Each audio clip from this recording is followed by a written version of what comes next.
Tiago, capítulo 2, de 14 a 26. Assim nos diz a santa e inerrante palavra de Deus. Meus irmãos, qual é o proveito se alguém disser que tem fé, mas não tiver obras? Pode acaso semelhante fé salvá-lo? Se um irmão ou irmã estiver carecidos de roupa e necessitados do alimento cotidiano, e qualquer dentre vós lhes disser, ide em paz, aquecei-vos e fartai-vos, sem contudo lhes dar o necessário para o corpo, qual é o proveito disso? Assim também a fé, se não tiver obras, por si só está morta. Mas alguém dirá, tu tens fé, e eu tenho obras. Mostra-me essa tua fé sem as obras, e eu com as obras te mostrarei a minha fé. Crês tu que Deus é um só? Fazes bem, até os demônios creem e tremem. Queres, pois, ficar certo, ó homem insensato, de que a fé sem obras é inoperante? Não foi por obras que Abraão, nosso pai, foi justificado quando ofereceu sobre o altar o próprio filho Isaque? Vês como a fé operava juntamente com as suas obras? Com efeito, foi pelas obras que a fé se consumou e se cumpriu a Escritura, a qual diz, ora, Abraão creu em Deus, e isso lhe foi imputado para a justiça, e foi chamado amigo de Deus. Verificais que uma pessoa é justificada por obras, e não por fé somente. De igual modo, não foi também justificada por obras a meretriz Raabe, quando acolheu os emissários e os fez partir por outro caminho? Porque assim como o corpo sem espírito é morto, assim também a fé sem obras é morta. Até aí a leitura da palavra de Deus. Quais são os métodos e percepções que você utiliza para atestar se alguma coisa é verdadeira ou não? Veja, ao longo da sua vida você já deve ter se deparado com essa situação de olhar para alguma coisa e ter que decidir se aquilo era de verdade ou não, se aquilo era verdadeiro ou não. Porque na vida, meus irmãos, nem tudo é Coca-Cola, que só de olhar a embalagem e o rótulo vermelho com branco a gente sabe que é Coca-Cola. Se bem que tem umas por aí que utilizam já o mesmo rótulo, mas o nome é diferente, né? Mas, quer ver uma coisa difícil? Pelo menos para mim é tentar descobrir se mel é verdadeiro ou não. Você vai na feira, o homem inclusive afirma que ele mesmo tirou com as próprias mãos a colmeia para fazer aquele mel. Aí você compra caro, leva para casa, depois você vê que ele está virando açúcar. Não era mel de verdade. E aí acaba que a gente precisa acreditar na fala do vendedor, e às vezes acaba sendo enganado. Mas nós fazemos análise do que é verdadeiro a todo instante, seja numa conversa, seja vendo um filme, seja até mesmo ouvindo um pregador falar alguma coisa. Afinal, quem consegue ver um filme de Velozes e Furiosos e achar que aquilo ali pode acontecer? Mas quando vemos um drama, há quem se emocione. Há pessoas que com 10 minutos de um filme de drama já estão derretendo em lágrimas. Eu conheço alguém assim. Porque é a arte imitando a vida. No texto de hoje, Tiago aborda um tema vital, tanto para a nossa própria salvação, quanto para aqueles com quem compartilhamos o Evangelho. Ser claro sobre esse assunto é crucial sobre o que é a fé genuína e o que é a falsa fé que não salva. Diante dessa importância em identificar se algo é verdadeiro ou não, o tema do sermão de hoje é evidências de uma fé genuína. E como que a gente pode evidenciar que de fato uma fé é genuína? E nós veremos isso hoje em duas partes. Mas antes de entrarmos à exposição do texto, eu quero trazer alguns esclarecimentos pertinentes. Esse texto é um texto que traz alguns problemas teológicos. Não que ele contenha algo errado, mas que às vezes algumas pessoas na interpretação desse texto levantam perguntas. Então, eu quero responder essas perguntas que podem surgir antes da gente entrar na exposição do texto. Nessa última parte do capítulo, o apóstolo, Tiago, ele mostra o erro daqueles que descansaram em uma simples profissão de fé. Filipe e Raíssa fizeram a profissão de fé hoje, mas eles sabem, estão alertados que eles não podem descansar nessa profissão de fé, porque a fé que eles disseram já diante da igreja, diante do conselho, diante de Deus, que eles têm, ela precisa ser traduzida em ação. Não dá simplesmente para falar, eu tenho fé, e olhar para a vida da pessoa e perceber que a vida dela demonstra o contrário de alguém que tem fé, de alguém que serve a Deus. Mas Então, Tiago mostra o erro daqueles que descansaram em uma simples profissão de fé, como se isso os salvasse, enquanto o conteúdo das suas mentes e o teor das suas vidas eram totalmente contrários ao ensino da palavra. E sobre isso surge uma grande questão: como conciliar Tiago e Paulo? Porque Tiago fala que a fé sem obras é morta. E Paulo vai falar algo que talvez algumas pessoas identifiquem como diferente daquilo que Tiago está dizendo. Paulo, em suas epístolas, aos Romanos e em Gálatas, parece afirmar uma coisa contraditória ao que Tiago estabelece aqui, dizendo muitas vezes e com muita ênfase que nós somos justificados somente pela fé. Você deve se recordar, nós estamos olhando os 5 pilares da reforma protestante, e hoje nós estamos olhando então somente pela fé, somente a fé. A salvação é somente pela fé, e fé em Cristo Jesus. A fé não é o objeto da nossa salvação, a fé é aquilo que nos conduz ao objeto da salvação, que é a fé em Cristo. Não é fé em qualquer outra coisa, não é a fé por si mesma que salva, é a fé em Cristo. Então alguém pode ter fé em outra coisa, e essa fé não vai salvar, é aquilo que nós podemos chamar de uma fé falsa. A fé verdadeira é aquela que está firmada em Cristo. Contudo, há um acordo muito feliz entre uma parte da Escritura e outra, entre aquilo que Tiago fala e aquilo que Paulo afirma. Apesar das diferenças aparentes, não existe nenhuma contradição na Escritura. Em primeiro lugar, quando Paulo diz que um homem é justificado pela fé, sem as obras da lei, ele fala claramente de outro tipo de obra, do que a obra que Tiago está falando, mas não de outro tipo de fé. Ele está falando da mesma fé, mas de uma obra diferente. A obra que Tiago fala e a obra que Paulo fala, elas são diferentes, mas a fé, ela é a mesma. Paulo fala de obras realizadas em obediência à lei de Moisés e antes dos homens abraçarem a fé do Evangelho. Mas Tiago fala de obras feitas em obediência ao Evangelho e sobre os efeitos e os frutos apropriados dessa fé sólida em Cristo Jesus. Ambos estão preocupados em engrandecer o Evangelho, tanto Paulo quanto Tiago. A fé em Jesus como o único caminho que pode nos salvar e nos justificar. Mas Paulo, ele a magnifica, mostrando a insuficiência de qualquer obra da lei antes da fé. Tiago amplia a mesma fé, mostrando quais são as evidências e as operosidades genuínas e necessárias dela. Nós não devemos quebrar em pedaços a lei e o Evangelho, eles se convergem. Nós não devemos fazê-los colidir um com o outro.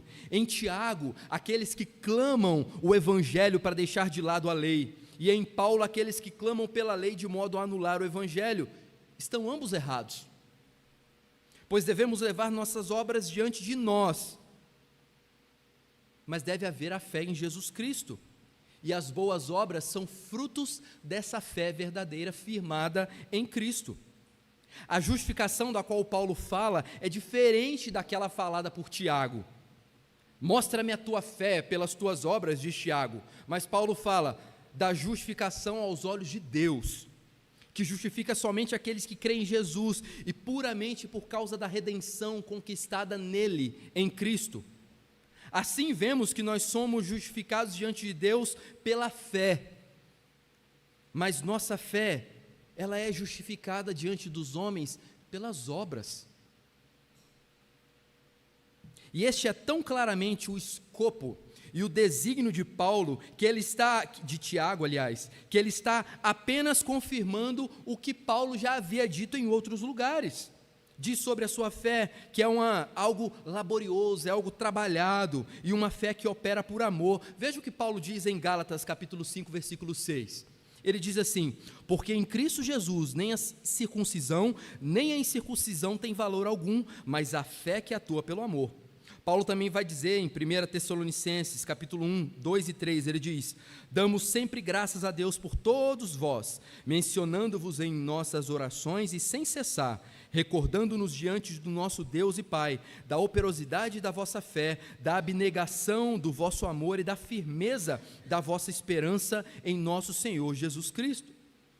Sendo assim, depois desse breve esclarecimento, negando qualquer contradição entre aquilo que Tiago disse e aquilo que Paulo disse, eu quero apresentar aos irmãos que uma fé genuína, em primeiro lugar, ela é evidenciada pelo amor ao próximo. Então, como evidenciar que uma fé é verdadeira? O amor ao próximo. Olhar para a vida da pessoa e perceber se essa pessoa tem amor ao próximo. Tiago começa propondo duas perguntas diretas que o seu leitor original aqui só pode responder de forma negativa. Olha o versículo 14. Meus irmãos, qual é o proveito se alguém disser que tem fé, mas não tiver obras? Pode acaso semelhante fé salvá-lo? A resposta é não, não. A fé sem obras, ela é inútil para o homem, porque ela não pode lhe garantir a salvação. Assim como a obra por si só não garante salvação, não adianta você ser bondoso, você ser misericordioso, você atravessar velhinhas, você ajudar velhinhas a atravessar a rua, você dar cestas básicas. Se você não tiver a genuína fé que somente Deus pode dar em Cristo Jesus, não há outro caminho para você além da perdição. Então veja, não é pela bondade que alguém alcança o reino dos céus, mas aqueles que foram alcançados por Cristo e têm a fé no coração, eles necessariamente precisam evidenciar essa fé verdadeira através de boas obras. Não dá para você olhar para alguém que diz amar a Cristo, mas é alguém que não faz boas obras. Eu não quero reduzir boas obras aqui, meus irmãos, a somente caridade, a dar dinheiro para os pobres, a auxiliar pessoas que estão caídas na rua, a ir fazer recarga de bateria quando alguém te liga de madrugada. Não, a gente não pode reduzir boas obras a isso. Boas obras é algo maior, nós vamos ver no decorrer dessa mensagem. Mas o que Tiago quer dizer com fé? Certamente ele não está se referindo a um conjunto de regras e declarações doutrinárias. Tiago não está falando que alguém que saiba recitar de cor o credo apostólico é alguém que tem fé. É perfeitamente possível alguém saber vários e vários conteúdos das Escrituras e saber versículos da Bíblia e não ter fé genuína. Não ter fé genuína. Então, a diferença entre expressar fé numa confissão, recitando o credo apostólico, por exemplo, e confessar nossa fé ativamente em palavras e obras, é que a fé expressa numa confissão somente pode resultar apenas em concordância intelectual, sem obras para confirmá-la. E é isso que Tiago tem em mente quando ele pergunta: qual é o proveito se alguém disser que tem fé, mas não tiver obras? Qual é o proveito? Tiago é específico, meus irmãos. Ele declara: se um homem afirma que tem fé, ele deixa subentendido que a fé dessa determinada pessoa tem que ser uma declaração autêntica, tem que ser uma confiança autêntica em Jesus. Se alguém falar que tem fé, mas não tem obras, o argumento de Tiago aqui ele está dizendo o seguinte: se alguém fala para mim que tem fé, mas não tem obras dignas dessa fé, eu estou vendo que essa fé não é verdadeira. É isso que Tiago está falando aqui.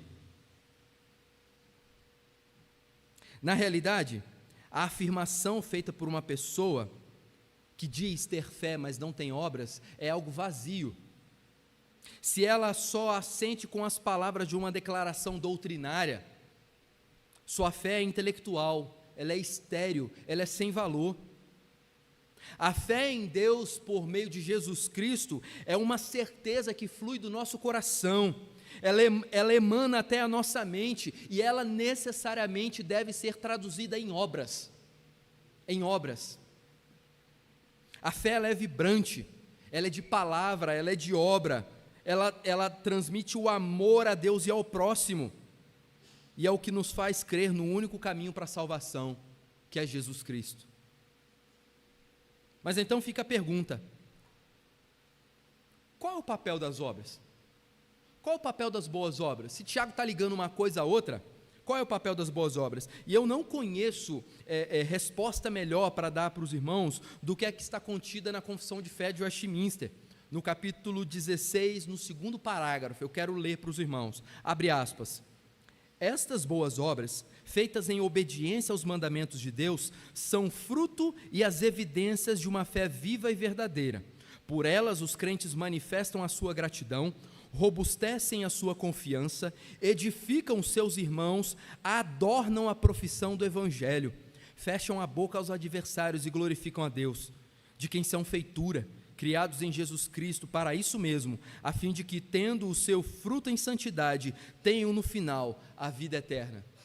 Confissão de Fé de Westminster, no capítulo 16, no segundo parágrafo, depois você pode olhar lá na sua Confissão de Fé. E eu quero chamar a sua atenção, dentro dos adjetivos que a Confissão de Fé utiliza, para um termo que eu acho belíssimo, quando os autores, eles dizem assim, as boas obras, elas adornam a profissão do Evangelho. Juntamente a isso, eu quero que você se volte para a sua Bíblia e acompanhe o que Tiago diz a partir do versículo 15, Tiago 2,15. Se um irmão ou irmã estiverem carecidos de roupas e necessitados do alimento cotidiano, e qualquer dentre vós lhes disser, ide em paz, aquecei-vos e fartai-vos, sem contudo lhes dar o necessário para o corpo, qual é o proveito disso?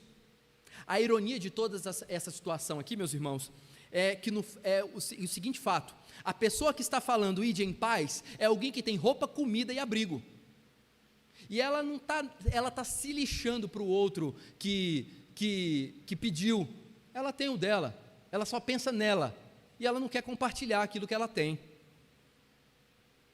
Então, Tiago está dizendo que essas palavras, elas são vazias. Vá em paz, que Deus te abençoe. Às vezes acontece, de fato, da gente, hoje, pouquíssimas pessoas andam com dinheiro no bolso. Eu mesmo, às vezes, fico com vergonha, que às vezes a Bruna vira para mim e fala assim, pai, me dá um dinheiro aí para eu dar de oferta. Eu falo assim, filha, papai não trouxe. Isso deve ter meses que eu não saco dinheiro e coloco na carteira. E às vezes isso acontece na rua. Esses dias eu estava saindo de casa, eu estava morando lá na 25 ainda, e aí eu estava entrando no carro, passou um morador de rua e falou assim, meu amigo, eu estou morrendo de fome, você não tem um dinheiro aí para me dar não? Eu falei, rapaz, você pode não acreditar, mas eu não tenho um centavo aqui comigo. E era verdade, eu não tinha dinheiro para poder dar a ele.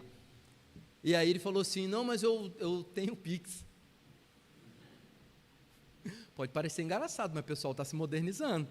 Se você for passear lá em São Paulo, o pessoal pede dinheiro no sinal com cartaz, com QR Code colado no cartaz. Para ele não precisar nem te incomodar, você do carro mesmo faz uma doação para ele. Mas, se essa pessoa, voltando aqui ao assunto, se essa pessoa não toma nenhuma atitude sobre a necessidade física do seu irmão ou irmã, do que vale a fé? Do que vale a fé? Tiago dá a resposta no versículo seguinte, ele chama essa fé de uma fé morta, ou seja, uma fé sozinha, sem obras, ela está morta, porque ela não evidencia o que a fé genuína deve evidenciar, transformação de vida, amor pelo próximo. Eu sei que às vezes é difícil, né, dependendo do lugar onde você anda, se você for dar dinheiro para todo mundo que pede, você deixa boa parte do seu salário ali. Mas se alguém algum dia te pedir água, comida, vestes, nós como servos de Deus, e eu não quero reduzir isso a boas obras, isso faz parte das boas obras, mas boas obras não é só isso, nós temos que ajudar, aqui muito menos, eu estou morando aqui desde 26 de dezembro do ano passado, e então eu percebo que aqui em Barretos tem muito pouco moradores de rua, bem pouco, comparado de onde eu vim, de São Paulo, né, onde a cada esquina você tropeça com meia dúzia, aqui tem muito pouco, e lá em São Paulo é comum moradores de rua irem até as igrejas, pedir, por quê? Porque eles sabem que ali tem pessoas que se preocupam com o próximo, e às vezes tem pessoas mau caráter que vão lá, que vivem disso, que vivem só de pedir. Se você falar assim, olha, eu tenho um trabalho para você, eu vou te pagar tanto, não quero não, mas você tem tal coisa para me dar? Mas existem pessoas verdadeiras que de fato estão padecendo necessidade, e nós somos aquelas pessoas que a sociedade olha como alguém que ajuda, como alguém que abençoa o próximo. Por quê? Porque nós dizemos que temos a fé verdadeira, e aqueles que têm a fé verdadeira amam o próximo. E quem que é o seu próximo? É só o irmão da igreja? É só aquele limpinho, bonitinho, cheiroso? O próximo é todo aquele que é feito conforme a imagem e semelhança de Deus. Todo ser humano é o seu próximo. Então nós precisamos desenvolver cada vez mais, meus irmãos, amor pelo próximo, porque isso é uma evidência daquilo que Deus fez no nosso coração.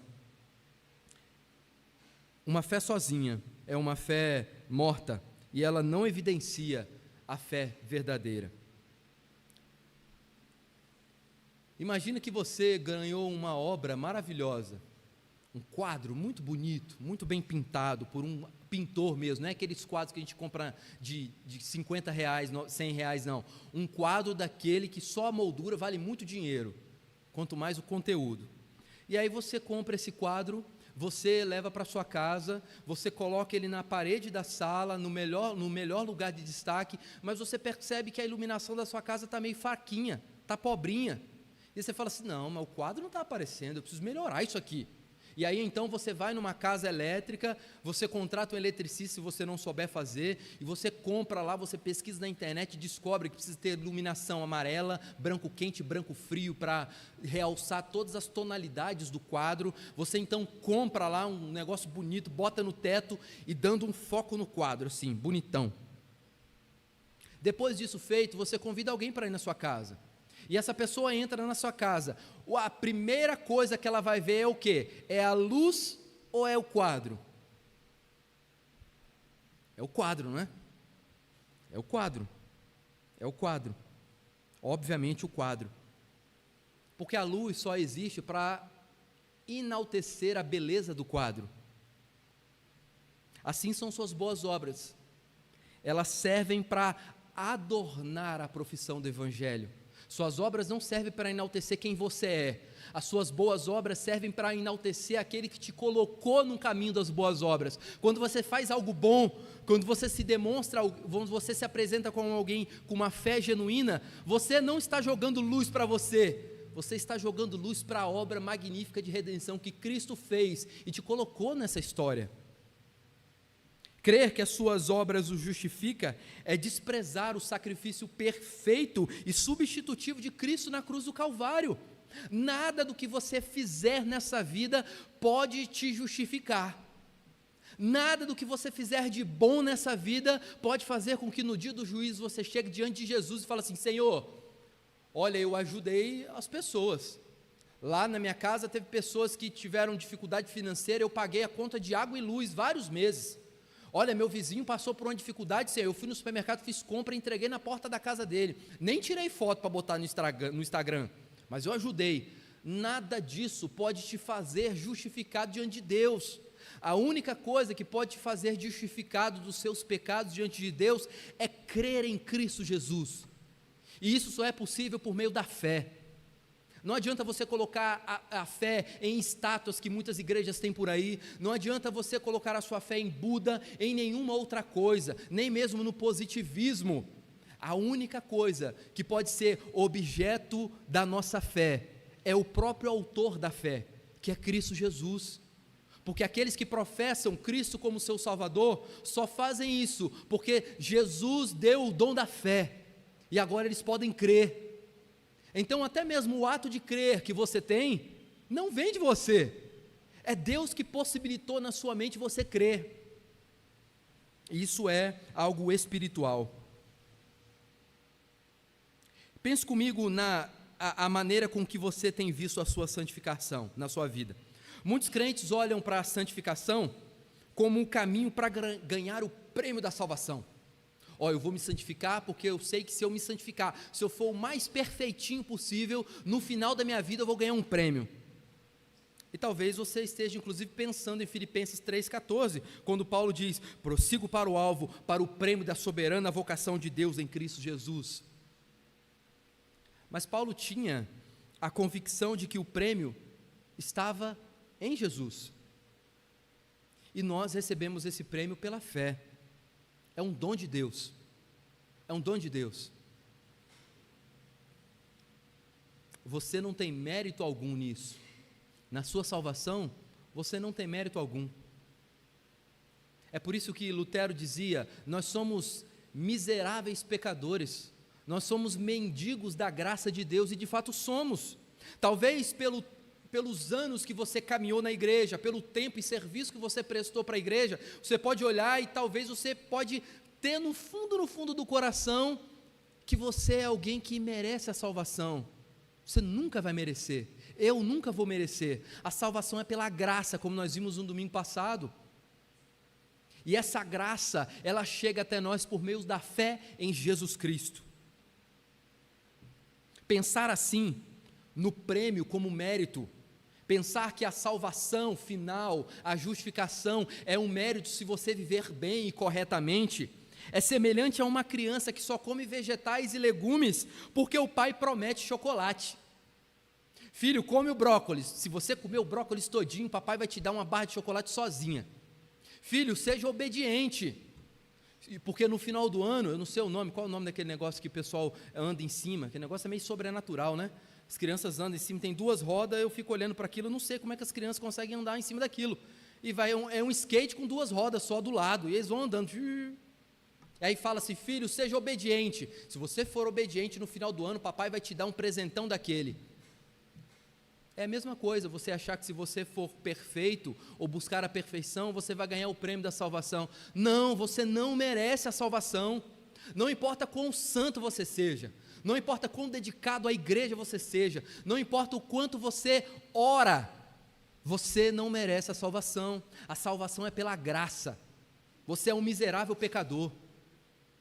É ofensivo mesmo, a ideia é essa, você reconhecer, porque para alguém ser salvo, ele precisa reconhecer o seu estado de indignidade. Eu não sei se você já esteve em alguma festa, você foi convidado para alguma festa, que você olhou e falou assim, rapaz, o que eu estou fazendo aqui, gente? Só tem magnata aqui.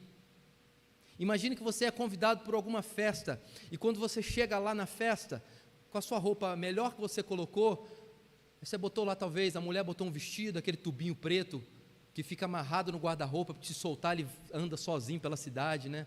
Ou o homem botou aquela camisa social bacana, e quando ele chegou lá na festa, estava todo mundo de smoking, e aí você fala assim, errei a roupa, não tem um que não olha para mim, sabe esse sentimento de não pertencimento, eu não merecia estar aqui, eu não tinha que estar aqui, eu estou mal vestido, eu vou embora, eu quero ir embora. É o primeiro sentimento que alguém tem quando se depara com a graça de Jesus. Eu não merecia, eu sou um pecador, eu mereço o inferno. E aí não para aí a graça, porque a graça, ela atinge o coração e ela vai transformando, e mesmo sem você merecer, Deus é tão maravilhoso e Ele é tão misericordioso, que Ele te justifica em Cristo Jesus, Ele te adota, e agora você pode olhar para esse Deus que antes você era inimigo dEle, e pode chamá-lo de Pai. Isso é a graça, meus irmãos, isso é o dom da fé. O autor aos Hebreus, no capítulo 12, versículo 14, ele escreve, segui a paz com todos e a santificação, sem a qual ninguém verá o Senhor. Nós não podemos pensar que a salvação é o prêmio vencido pela santificação. Os que são eficazmente chamados e regenerados, recebem um novo coração, e são capacitados para a prática da verdadeira santidade. Felipe e Raíssa, que professaram a fé hoje, vocês têm um caminho longo a percorrer, muitas dificuldades se levantarão contra vocês, mas descansem na verdade que vocês não estão mais sozinhos, vocês têm agora o Espírito Santo atuando em vocês e por vocês, você tem pessoas agora ao seu lado que vocês podem chamar de irmãos. Eu brinquei com a Raíssa ainda hoje pela manhã, eu disse a ela assim, agora você tem um monte de irmão, e a gente não chama um outro de irmão só porque a gente esquece o nome, não, é porque nós consideramos de fato como irmãos, e como irmãos a gente fala dos nossos problemas, a gente pede conselho, a gente aconselha, a gente exorta quando é necessário, porque é assim que o irmão que ama faz, e é assim que nós precisamos fazer também como corpo de Cristo. Viver a santificação, meus irmãos, é poder desfrutar, ainda nesse mundo caído, aquilo que Deus quer que nós sejamos, santos, santos. Da mesma maneira, nós temos de ver as boas obras como Paulo as descreveu em Efésios 2:10. Nós somos feituras dele, criados em Cristo para as boas obras, as quais Deus de antemão preparou para que andássemos nelas. Mais um motivo para você não se engrandecer porque você está fazendo bem. O bem que você está caminhando, Cristo preparou antes da fundação do mundo. Você só está fazendo aquilo que você foi inclinado a fazer pelo Espírito Santo, mas isso é graça, isso é favor imerecido. Olha comigo para o versículo 17 do texto. Assim também a fé, se não tiver obras, por si só está morta. Quando Jesus contou a parábola do semeador, Jesus fez a distinção entre a fé temporária e a fé verdadeira. A fé temporária é como uma semente que cai num solo pedregoso. Ela não tem raízes e ela dura pouco. Tal fé termina numa morte inevitável. Mas a verdadeira fé, ao contrário, é como um grão que cai num solo propício e produz colheita abundante.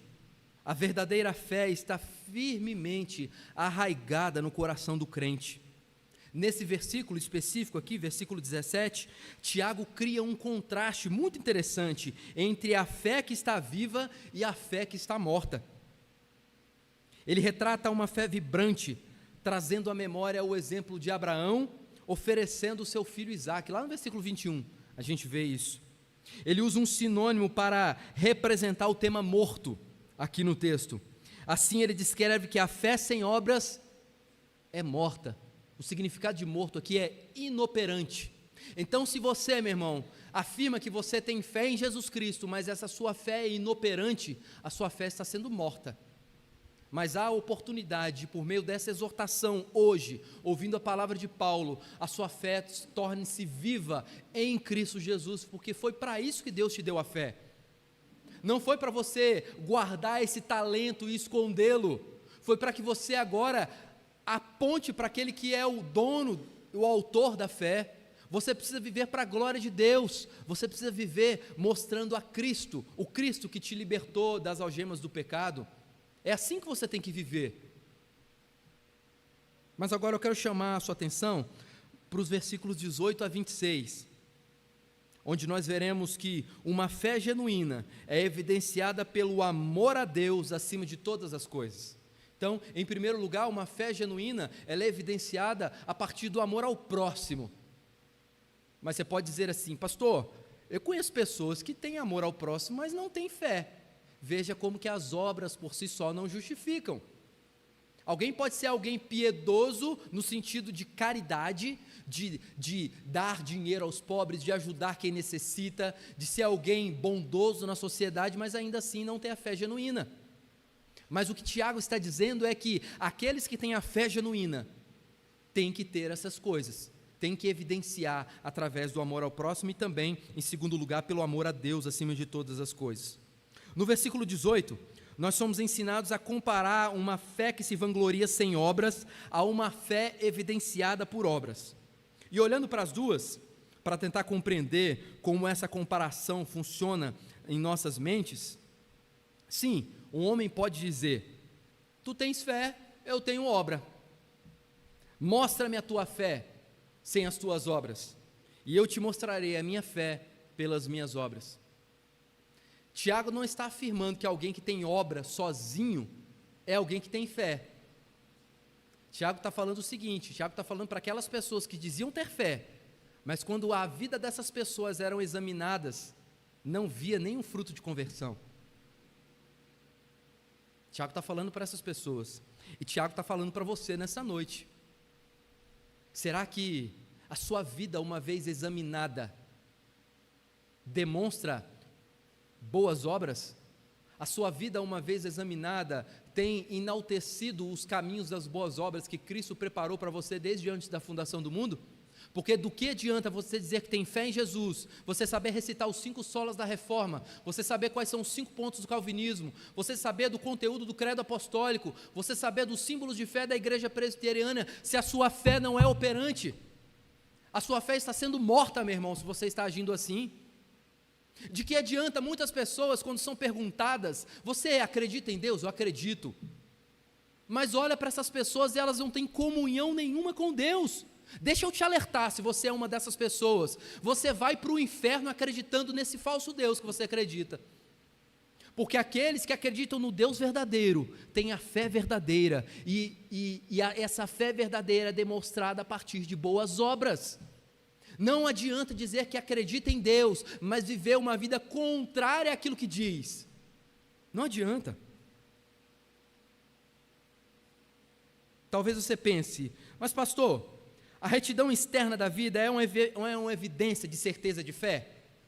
Será que alguém com uma vida reta é alguém que a gente pode afirmar que essa pessoa tem fé? Porque Tiago diz: mostrarei minha fé por minhas obras.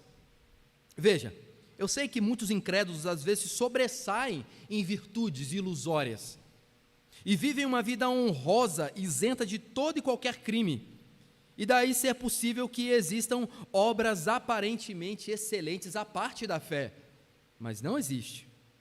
Tiago não sustenta que todo aquele que aparenta ser bom possui fé. Tiago não está afirmando isso.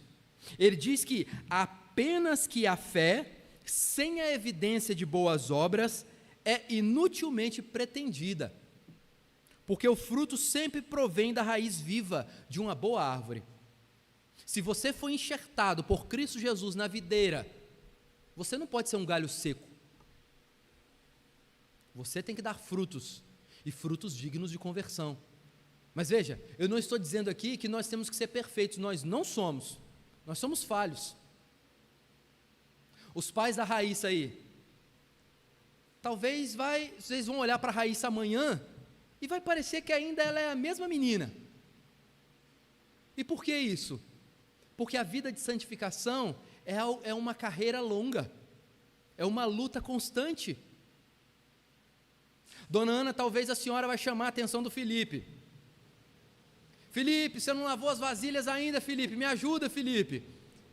E o Felipe, talvez, dependendo do dia, ele vai responder de um modo que não vai agradar muito a senhora. Mas o Felipe professou a fé, ele é servo de Deus. A diferença agora é que quando o cristão erra, o Espírito Santo incomoda no coração, e ele vai transformar o caminho, ele vai tentar viver uma vida cada vez mais parecido com Cristo, que é o seu exemplo maior. Todos nós somos falhos, todos nós vamos cometer erros, mas a diferença nossa para as pessoas que estão no mundo ainda sem Cristo, é que nós agora, quando erramos, o Espírito Santo nos constrange ao arrependimento. Nós temos Cristo como nosso Salvador, nós não vivemos mais na prática do pecado, mas nós ainda pecamos, e às vezes recorrentemente, e às vezes em pecados repetidos, mas nós não podemos duvidar da nossa salvação, porque a nossa salvação não está firmada da nossa perfeição, a nossa salvação está fundamentada na perfeição de Cristo, e aí nós podemos descansar, porque Cristo é invariavelmente perfeito, para sempre. E aqui fica um alerta para aqueles que desprezam e zombam da existência de Deus. No versículo 19, Tiago usa um exemplo forte. Ele diz: somos ensinados a olhar para uma fé de mera especulação e conhecimento como a fé que os demônios têm. Olha o que ele fala no versículo 19: crês tu que Deus é um só? Fazes bem, até os demônios creem e tremem. E qual é o fim dos demônios, meus irmãos? É o inferno e depois o lago de fogo. Os demônios sabem da existência de Deus, por isso que não adianta você simplesmente falar assim: eu acredito em Deus, eu acredito em Jesus. Se a sua vida não demonstra essa fé, o caminho que você está trilhando é um caminho de morte, e a palavra de Tiago hoje para você é: se arrependa enquanto há tempo. O chamado para o arrependimento é hoje, não é amanhã. Não é amanhã. Quantas pessoas vão dormir hoje, no mundo inteiro, e não vão acordar amanhã? Nós não administramos o batimento do nosso coração, é Deus. Quem dá o fôlego de vida é Deus, e Deus talvez pode recobrar o fôlego de vida seu amanhã. Eu não desejo isso para ninguém, eu quero que você viva bastante, mas principalmente que você viva arrependido dos seus pecados, e viva crendo em Jesus. E aqui então fica um alerta para todos aqueles que desprezam e zombam da existência de Deus. Até os demônios sabem que Deus existe, e nós sabemos qual é o fim dos demônios: o fogo eterno. Também eu quero fazer um alerta aos nossos jovens e adolescentes que estão aqui hoje. Vai chegar um momento em que você vai entrar na faculdade, se ainda não está, e vai ter aquele professor que é conhecido como o cara descoladão, o mais inteligente, o mais legalzão do corpo do colégio. E ele é conhecido assim porque ele gosta de zombar dos crentes. Ele gosta de zombar dos crentes, porque ele parece ser o inteligentinho. Ele tem algumas frases prontas que talvez fazem ruir aquilo que você tem como fé verdadeira. Por isso, duas coisas são necessárias. Primeiro, dedique-se em aprender cada vez mais da palavra de Deus, para que no dia que você seja cobrado, você saiba da razão da sua fé. E segundo, não permita que você seja enganado por falsa sabedoria. Nessas horas, lembre-se de quem você é, ainda que você não tenha resposta. Você é um filho da aliança, você pertence a Deus. Meus irmãos, Tiago está claramente aqui preocupado nessa passagem, não com a fé real desacompanhada de obras. Tiago não pensa que isso existe. Tiago está falando assim, não, quem tem fé verdadeira não tem como viver sem obras. Tiago está falando o contrário. Alguém que não vive sem obras é alguém que tem uma fé falsa. É isso que Tiago está argumentando aqui. Tiago está preocupado com a fé morta, disfarçada de fé real, que não é acompanhada de obras. E por isso é o que nós vemos no versículo 20. Podemos ver Tiago apresentando uma espécie de introdução à parte final do seu texto, onde ele dá exemplos de obras que evidenciaram uma fé verdadeira. Veja comigo no versículo 20. Queres, pois, ficar certo, ó homem, insensato, de quem a fé sem as obras é inoperante? Tiago chama o homem que acredita na existência da fé sem obras de insensato, de tolo, de maluco. E a palavra que aparece na língua grega aqui para insensato é um adjetivo que também pode ser traduzido como vazio. Tiago está falando, se alguém que não tem obra e fala que tem fé, essa fé é vazia, é alguém vazio. Um homem sem fé, um homem sem Deus é um homem vazio. A fé sem obras é considerada morta. Não apenas como um vazio de todas as operações que são providas da vida espiritual, mas como alguém indisponível para a vida eterna. Pessoas que descansam numa simples profissão de fé estão mortas enquanto vivem. Já viu lá o The Walking Dead? Os zumbis. Os zumbis que aparentam ter vida, mas estão caminhando para a destruição. E na última parte dessa discussão sobre fé e obras, Tiago se volta para a Escritura a fim de mostrar que, historicamente, a fé e as obras são dois lados de uma mesma moeda. Sabe moeda de R$1? Hoje as crianças brincam um pouco com isso, né, de cara ou coroa. É difícil até pegar uma moedinha bonitinha daquela de R$1, mas quando a gente era criança, a gente gostava muito de brincar de cara ou coroa. Então, a fé e a obra são duas faces de uma mesma moeda, elas caminham juntas. Então, Tiago demonstra a vida de Abraão. Ele dá dois exemplos aqui na parte final, e fala de Abraão e de Raabe, dessas duas pessoas do Antigo Testamento. Nós precisamos entender o estado dessa questão, porque aqui a disputa não diz a respeito da causa da justificação. Tiago, aqui no versículo 21, não fala da causa da justificação ou da maneira como os homens obtêm a justiça. Seu objetivo é mostrar que as boas obras sempre estão conectadas com a fé.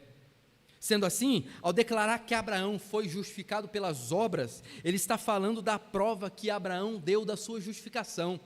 Abraão foi justificado por fé. Fé no Messias, fé em Deus. E nós precisamos então compreender a diferença do uso desse termo justificado. Em Paulo, ele quer dizer a imputação gratuita da justiça de Deus, no tribunal de Deus. Alguém que é declarado justo por Deus. E em Tiago, a manifestação da justiça mediante a conduta, e isso diante dos homens. Então alguém é justificado, alguém justifica a fé que diz ter como verdadeira a partir das obras. Tá?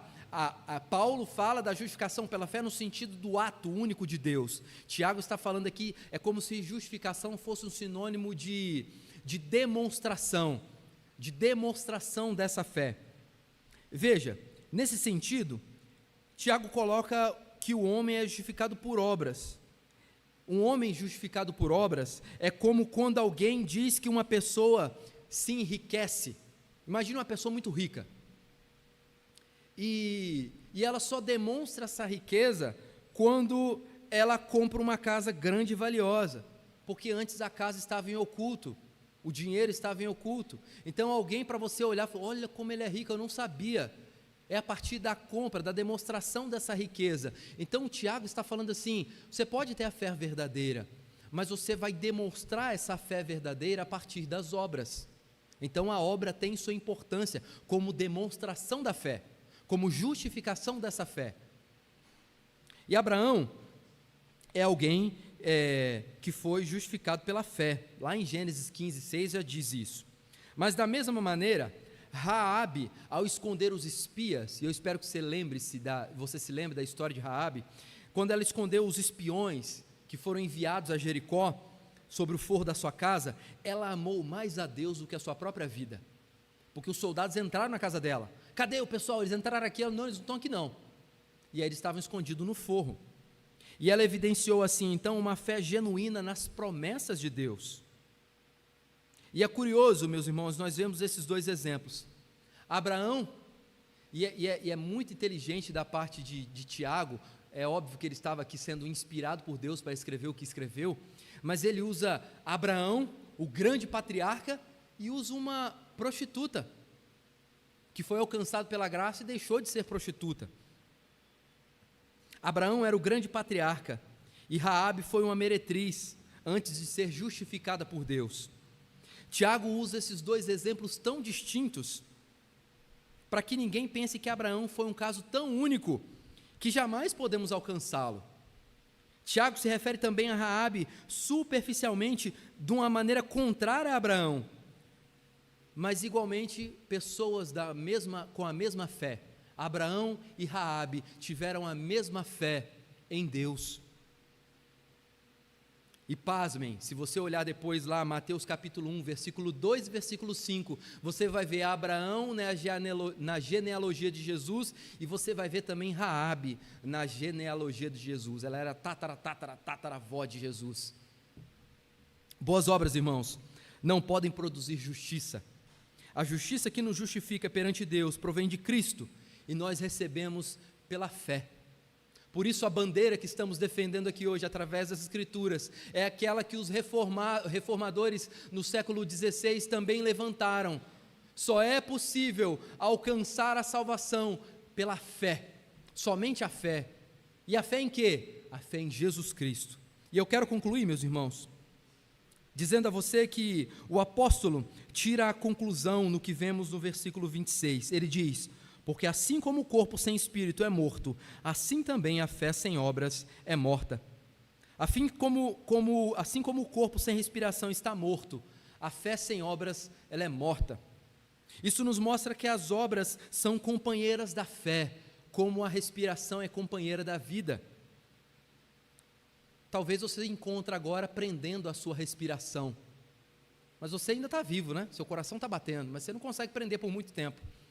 Talvez da mesma maneira, você tenha fé genuína, mas ao olhar para a sua vida prática, as obras não estão parecendo. Por isso, Tiago está te exortando hoje: solte o nariz, deixe o oxigênio entrar e comece a demonstrar as boas obras no caminho que Deus te colocou. Comece a enaltecer, comece a adornar a profissão do Evangelho, porque somente assim você vive para a glória de Deus. Quando Deus muda o coração de uma pessoa, quando Ele ressuscita um pecador morto nos seus delitos e pecados para a vida eterna, Ele concede a fé salvadora. Essa nova vida e fé genuína resultarão em uma nova direção de vida. Assim como uma semente, quando é plantada no solo, se transforma numa árvore frutífera, a semente da nova vida em Cristo produz o fruto de caráter piedoso e de boas ações. Um verdadeiro cristão pode cair em pecado, ele pode ser temporariamente seduzido pelas paixões do mundo, isso pode acontecer com qualquer um de nós, mas se ele tiver a fé genuína, ele vai se humilhar, ele vai colocar a boca no pó se necessário, e ele vai voltar ao caminho das boas obras, porque não foi ele que se levou para lá, foi o Espírito Santo que o colocou ali. A direção geral da sua vida não está pelo seu próprio coração, que é enganoso, mas a direção da sua vida está nas mãos de Deus. João capítulo 1, 1 João capítulo 3, versículo 9 diz: ninguém que é nascido de Deus pratica o pecado, porque a sua semente permanece nele e não pode pecar, porque é nascido de Deus. A fé genuína resulta necessariamente em uma fé de boas obras. A fé falsa não. Como Paulo nos disse em 2 Coríntios 13, 5, Examinai-vos a vós mesmos, se estáis na fé. Provai-vos a vós mesmos, ou não reconheceis que Jesus Cristo está em vós? Se não é que já estáis reprovados. Meu desejo nessa noite é que você, ao examinar a sua própria vida, reconheça que mesmo vacilante, a fé que está no seu coração é o dom que veio de Deus. A fé que está no seu coração vai te levar rumo a Canaã celestial, porque ela não é uma fé firmada nas suas boas obras, ela é uma fé firmada em Cristo Jesus, o autor, o sustentador, o fundamento da nossa fé. Que Deus nos abençoe. Amém.